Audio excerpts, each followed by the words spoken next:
জয়পুরহাট জেলা খামারিদের পক্ষ থেকে আজকের এই বিশেষ দিনে, খামারিদের দিনে, কিন্তু আমরা বাংলাদেশের প্রেক্ষিতে কিন্তু এখন আমরা খামারিরা আরো উন্নতা অর্জন করেছে। এখন আর আমাদের পার্শ্ববর্তী দেশের দিকে কাছে যদি পৌঁছে যায় আমাদের বিষয়গুলো আরো সহজতর হবে।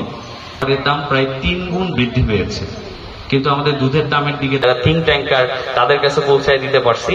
আপনাদের সকলকে ধন্যবাদ। আমরা এগিয়ে যাই, দেশটা আমাদের, এই দেশটা নোমিয়া ইয়াসমিন। আচ্ছা, এরপরে আসবে তাসফিক